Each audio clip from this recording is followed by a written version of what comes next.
So hey guys, welcome back to the channel. Finally starting with the question answer session. ठीक है ना, side by side. पहले late कर देता था, पहले लेक्चर बनाता था क्वेश्चन आंसर. अब साइड बाय साइड ही सोचा है कि क्वेश्चन आंसर भी साइड बाय साइड कर दूं सो दैट आप लोग के लिए आसानी हो. जो टॉपिक पढ़ा उसके क्वेश्चन आंसर भी लगे हाथों कर लिए. तो पता है आप लोग को यार, पेपर अगर हाथ में तो मतलब क्वेश्चन आंसर करने वाले हैं. तो ठीक है, अभी अभी आपने क्या पढ़ा? कार्टेशियन प्रोडक्ट पढ़ा. अभी अभी आपने एक और चीज पढ़ी, ऑर्डर्ड पेयर और इक्वालिटी ऑफ ऑर्डर्ड पेयर पढ़ा. आप पढ़ चुके हो वो सारी चीज. जो आप पढ़ चुके हो उसके रिलेटेड अब हम लोग क्या करेंगे? क्वेश्चंस. ठीक है, तो ये जो क्वेश्चंस है इसके अंदर सबसे पहले तो ये क्वेश्चन आपके ऑर्डर्ड और कार्टेशियन के ही है. सबसे पहले उसमें मैं एक चीज बताना भूल गया लेक्चर के अंदर. देखो, मैं हमेशा क्या कहता हूँ, कोई भी चीज मिस आउट होगी तो एग्जाम्पल में वो कवर अप होगा ही होगा. इसलिए एग्जाम्पल में भी हमेशा जो आपके नोट्स वाली बुक है वो लगा करके ही बैठना. समझ में आ गई बात? तो ये इंपॉर्टेंट है कि जहाँ पर भी आप नोट्स लिख रहे हो वहाँ पर हमेशा मेरे लेक्चर में, अगर मेरा देख रहे हो, किसी और का देख रहे हो तो बात अलग है, मेरे देख रहे हो तो हमेशा स्पेस छोड़ दिया करो यार. मैं भूल बहुत जल्दी जाता हूँ चीज़ों को. तो मैं भूला क्या, पहले तो वो याद कर लेते हैं और वो एग्जाम्पल में आपको दिखा भी दूंगा जो एक्चुअली में है. तो बेसिकली मैं दो प्रॉपर्टीज भूल गया. किसकी प्रॉपर्टीज? कार्टेशियन प्रोडक्ट की. क्या प्रॉपर्टीज है? सबसे पहली प्रॉपर्टी जो मैं भूला हूं वो ये है कि ए क्रॉस बी और बी क्रॉस ए सेम नहीं होते. ठीक है, ये मैं आपको एक एग्जाम्पल आज जो करेंगे उसके अंदर दिखाऊंगा भी. ठीक है, ए क्रॉस बी और बी क्रॉस ए सेम नहीं होते. लेकिन एक ऐसी कंडीशन है जब दोनों सेम होते हैं, और वो क्या कंडीशन है? वो कंडीशन है जब ये दोनों क्या हो? इक्वल. तो अगर ए क्रॉस बी और बी क्रॉस ए अगर इक्वल होंगे तो एक ही कंडीशन पर होंगे, वो है ए इज इक्वल टू बी पर, वरना नहीं होंगे. क्यों नहीं होंगे? हम लोग एग्जाम्पल देखेंगे, उससे आप चेक कर सकते हो. आप रैंडम एग्जाम्पल ले लो, ए और बी, ए सेट को ले लो 1 2 3, बी सेट को ले लो 3 4 5 और बनाना शुरू कर दो. आपके सेम नहीं आएंगे. ठीक है, ए क्रॉस बी और बी क्रॉस ए सेम नहीं आएगा. ये लगा के रख लो. मतलब I can bet everything of mind. ठीक है ना, जो है मेरे पास मैं सब लगा सकता हूं ये ट्रू है हमेशा, provided A should not be equal to B. अगर ए इक्वल टू बी है तो ये ट्रू नहीं है. ठीक, और ए क्रॉस बी फाई कब होगा? ए क्रॉस बी फाई कब होगा? मतलब ए क्रॉस बी एम्प्टी सेट कब होगा? अब ए क्रॉस बी एम्प्टी सेट कब होगा? जब या तो ए एम्प्टी सेट हो या फिर बी एम्प्टी सेट हो या फिर दोनों एम्प्टी सेट हो लगे हाथों. ठीक है, तो क्यों ऐसा?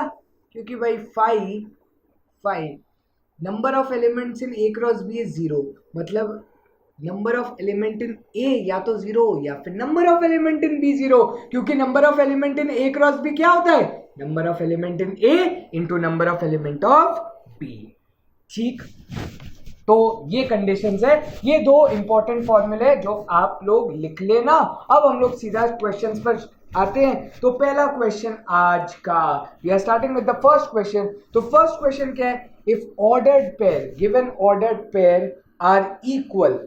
तो ऑर्डर्ड पेयर क्या दिए हुए? x माइनस 1 y plus 3 is equal to 2 x plus 4.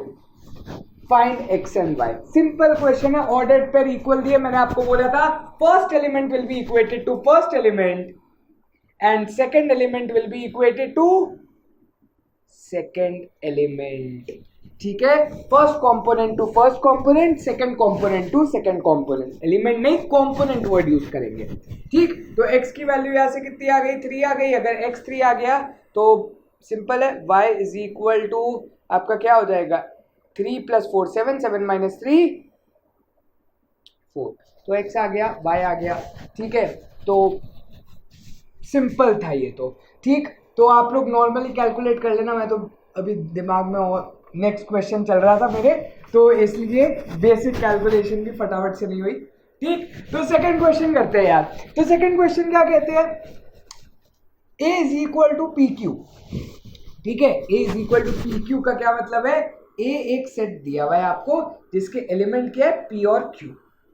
ठीक है, और b एक सेट दिया हुआ है, b एक सेट दिया हुआ है, ये लिखना बहुत जरूरी पड़ेगा मुझे। ठीक है, b एक सेट बिल्डर दिया है, x is such that x is prime less than 6। ठीक है, x is a prime less than 6। You need to find a cross b। आपको क्या निकालना है, कार्टेशियन प्रोडक्ट निकालना है a और b का। तो भाई a आपको पता है p q है, b आपको सेट बिल्डर में पता है, लेकिन मैंने आपको क्या बोला है भाई, रोस्टर रोस्टर रोस्टर रोस्ट, तंगड़ी खाने का मन है। ठीक है, तो b इज इक्वल टू आपका क्या है, x is such that x is a prime less than 6। तो प्राइम नंबर लेस देन 6 क्या होते हैं, 2 3 और 5, 2 3 और 5। ठीक है, तो यार अब बात आती है कि मैं a क्रॉस b कैसे लिखूं, क्या मुझे बार बार वो विजुअल रिप्रेजेंटेशन करना पड़ेगा। अच्छा हाँ, और बात याद आ गई, विजुअल रिप्रेजेंटेशन जो वर्ड है बेसिकली विजुअल रिप्रेजेंटेशन, उस पूरे विजुअल रिप्रेजेंटेशन को we have a different name also, that is known as arrow diagram. ठीक है, उसको हम लोग क्या बोलते हैं, एरो डायग्राम भी बोलते हैं, क्योंकि एरो ज्वाइन करते हैं तो इसलिए एरो डायग्राम। तो एरो डायग्राम बना करके क्या हमें लिखना पड़ेगा बार बार a क्रॉस b। हाँ जी, जब भी आप चाहो तो आप एरो डायग्राम बना लो। कौन सा था एरो डायग्राम, पी क्यू 2 3 5, ये रिलेट, ये और ये रिलेट, तो ये हो गया आपका एरो डायग्राम। बट क्या हमेशा एरो डायग्राम बनाने की जरूरत है, नहीं। तो अगर हमेशा नहीं है तो मैं a क्रॉस b डायरेक्टली कैसे लिखूं, ये भी क्वेश्चन आपके मन में आएगा। तो मैं उसका एक तरीका बता देता हूं आपको। वैसे तो इजी है लिखना, आपको कुछ नहीं करना, p लिख दो और फिर एक एक एलिमेंट ऑफ b लिखते जाओ। मतलब एक फर्स्ट कंपोनेंट आपने उठा लिया, फर्स्ट कंपोनेंट आपने एक सेट से उठा लिया, आपको a क्रॉस b लिखा है, a क्रॉस b बोला है, तो आप a से p पर जाओगे। अगर b क्रॉस a बोला होता तो क्या हो जाता, b क्रॉस a बोला होता तो क्या होता, ऐसा बनता एरो डायग्राम। समझ में आ गया, तो खुद सोचो a क्रॉस b में p, 2 आएगा, लेकिन b क्रॉस a में 2, p आएगा। a क्रॉस b में p, 2 आएगा, लेकिन b क्रॉस a में 2, p आएगा। क्या ये दोनों ऑर्डर्ड पेयर इक्वल है, नहीं भाई, बिल्कुल नहीं है। तो इसीलिए मैंने आपको ये कंडीशन लिखवाई थी कि a क्रॉस b और p cross a not equal होते हैं। समझी गयू, बस ये बात थी। तो a क्रॉस b आपका क्या हो गया, p2 हो गया। आपने, मैंने क्या बोला आपको, फर्स्ट कंपोनेंट लिखो, फिर फर्स्ट कंपोनेंट के साथ जितने भी कंपोनेंट्स ऑफ सेट बी है वो सारे लिखते जाओ। तो p, 2 हो गया, p, 3 हो गया, p, 5 हो गया, सारे लिख दिए। यही तो तरीका था, p से सारे एरोस बना दो, q से सारे एरोस बना दो। अब वही करेंगे, q से 2, q से 3 और q से 5।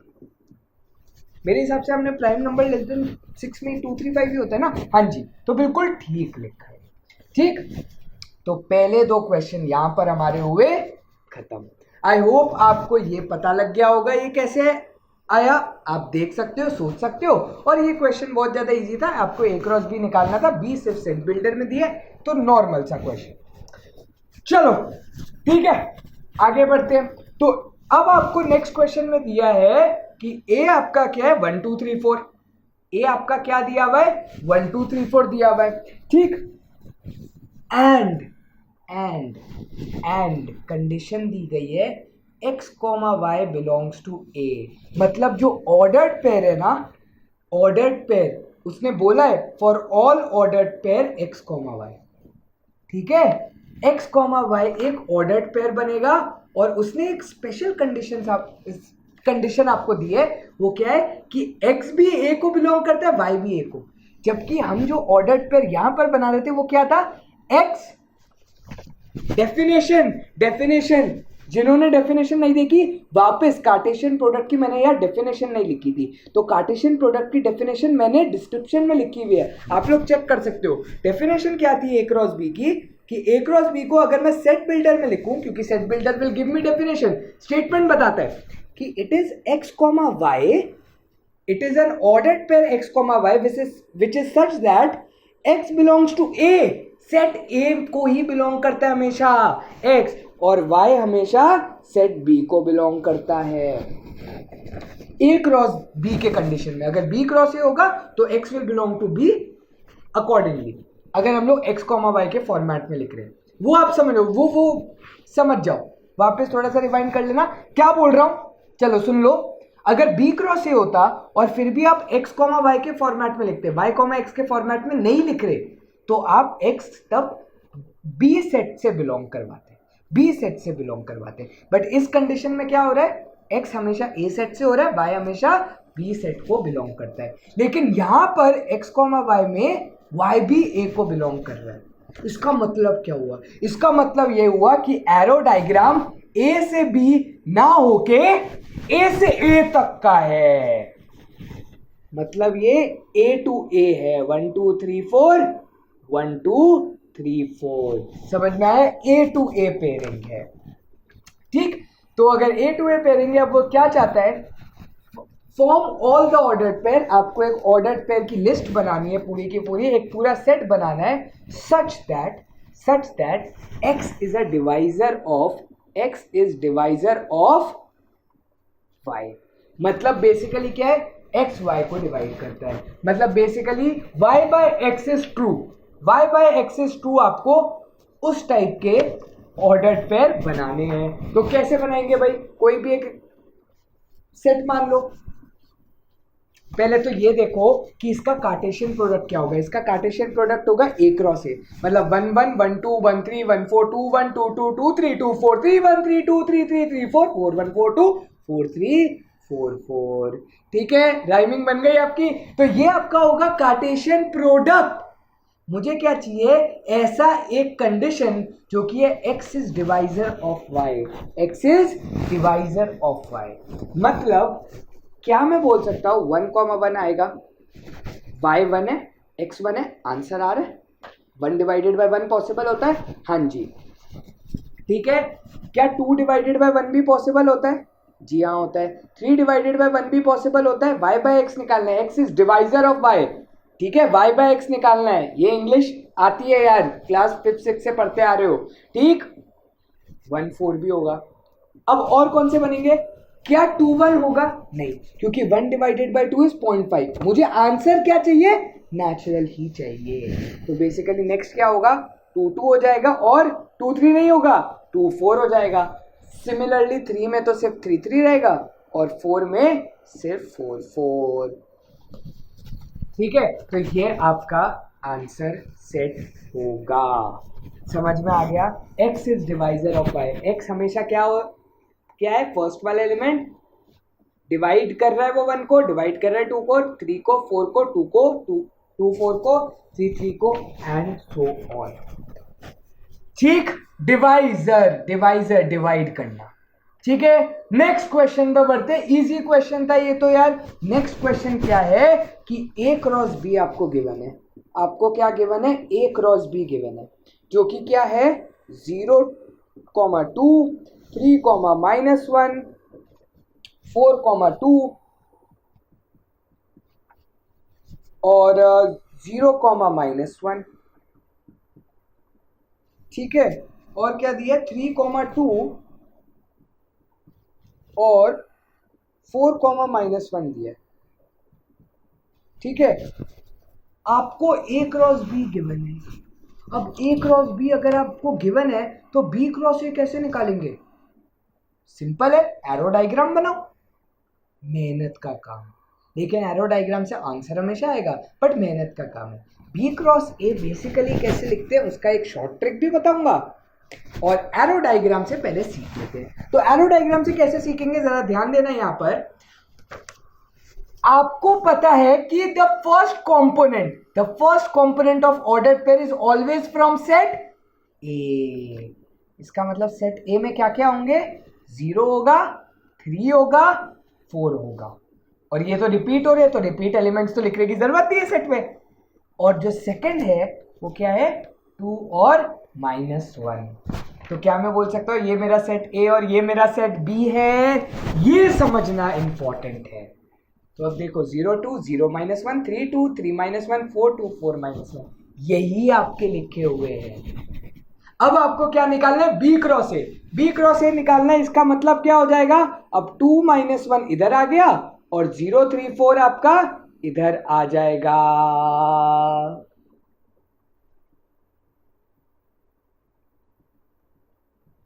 तो 2 0 2 3 2 4 -1 0 -1 3 -1 4 विल बी योर आंसर। यार ये तो हमने इतनी मेहनत की, पहले हमने सेट ए निकाला, फिर हमने सेट बी निकाला, मुझे इतनी मेहनत नहीं करनी भाई। मेहनत नहीं करनी तो सिंपल है ना, जैसे इधर लिखा था P, 2 is in A cross B, तो 2, P was in B cross A। Order reverse. तो हमेशा याद रखना A क्रॉस B में अगर 0, 2 है तो B क्रॉस A में 2, 0 होगा। तो बस आपको क्या करना है, ऑर्डर रिवर्स करना है।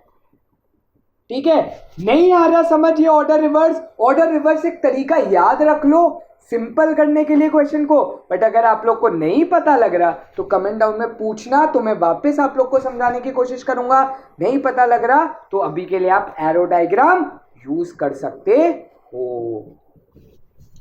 ठीक है, तो ये हो गया आपका बी क्रॉस ए, जस्ट आपको उल्टा लिखना।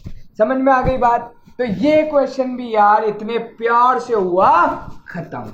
तो अब बढ़ते हैं आगे वाले क्वेश्चन पर। तो आगे वाले अब सिर्फ बचे 2 क्वेश्चन, हाँ सिर्फ 2 क्वेश्चन बचे हैं।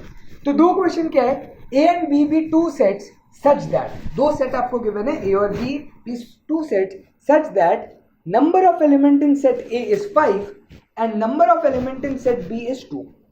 ये आपको कंडीशन गिवन है और आपको ये भी बोला है कि ए क्रॉस बी, और आपको ये बोला है ए क्रॉस बी में क्या एलिमेंट्स है, आपके एलिमेंट्स हैं a, 1 b, 5 c, 5 d, 1 and e, 5। ये आपके एलिमेंट्स हैं जो a क्रॉस b में है, लेकिन a क्रॉस b कंप्लीट नहीं है। ठीक है, उसने क्या बोला है, क्वेश्चन पढ़ता हूं, if a and b be 2 sets such that na is equal to 5 and b is 2। ठीक है, a, 1 b, 5 c, 5 d, 1 and e, 5 are in a cross b। सिर्फ ये नहीं है, are in a cross b, find set a, find set b and find the remaining elements of a cross b। तो आपको remaining elements भी निकालने हैं। तो मैं इधर डॉट डॉट डॉट लिख देता हूं क्योंकि मुझे ये नहीं पता कि बाकी कौन से एलिमेंट्स हैं। तो ऐसे में मुझे सेट ए निकालना है। सेट ए क्या होता है, set A basically A cross B में, अगर ए ले रहा हूं तो ए क्रॉस बी में सेट ए कौन सा होगा, the first component of ordered pair.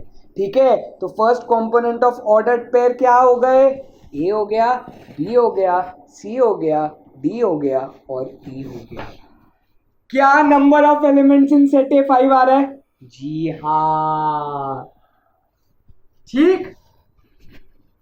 B में कौन से एलिमेंट्स आएंगे, बी में ये वाले, मैंने आपको ऑर्डर्ड पेयर का वो बताया था ना इधर, ये तरीका कार्टेशियन प्रोडक्ट का, y बिलोंग्स टू b, तो x, y में y बिलोंग्स टू b क्या आ रहा है, 1 5 1 5 1 5, तो रिपीट हो रहा है, मतलब 1 और 5। क्या number of elements in B 2 है, जी हाँ 2 है।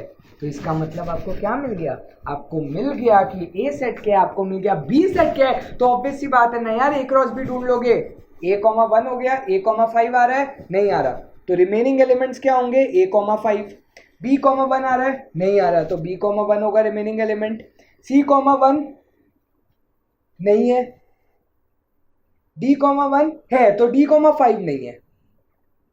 ठीक है, e, 1 e, 5 है, तो these are your remaining elements in a cross b।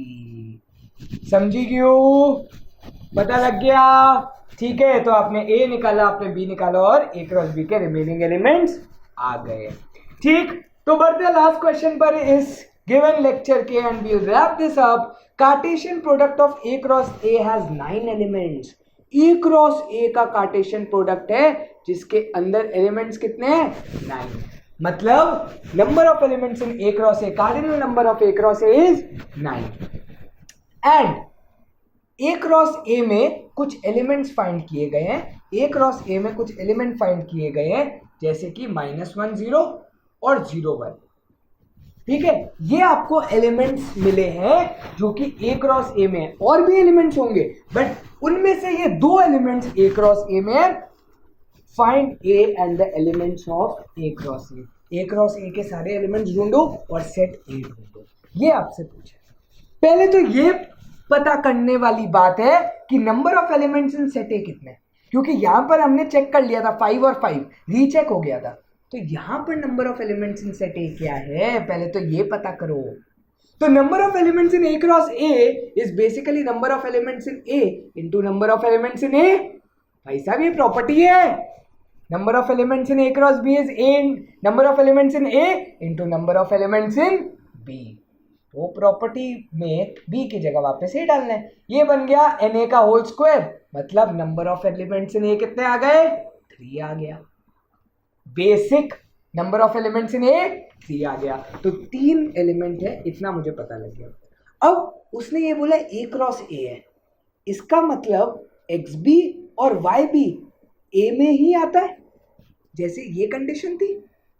और एक्स कॉमा वाई आपका एक गिवन ऑर्डर्ड पेयर है। तो क्या मैं बोल सकता हूं एक्स भी ए में, मतलब -1 भी ए में?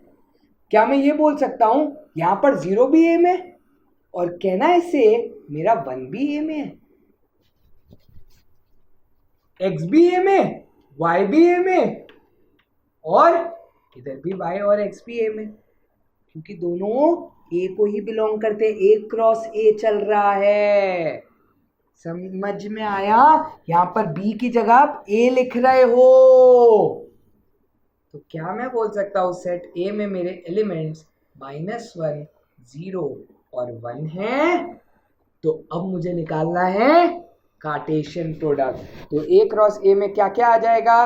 सिंपल सी बात है, -1, -1, -1, -0, -1, -1, ठीक है, 0, -1, 0, 0, 0, 1 एंड लास्ट के 3 एलिमेंट्स यहाँ लिख रहा हूँ 1, -1, 1, 0 and 1, 1। So this is your final A cross A set. Cartesian product हुआ यहाँ पर खत्म थे क्यों भाई। ये स्टार्टिंग का पार्ट ऑफ रिलेशन, जो बेसिक्स ऑफ रिलेशन है वो हमने यहाँ पर कर लिया खत्म। So with this guys, we finally wrap this lecture up. Thank you guys for watching. See you in the next video. कोई भी डाउट हो प्लीज कमेंट सेक्शन भर दो यार आराम से, ठीक है।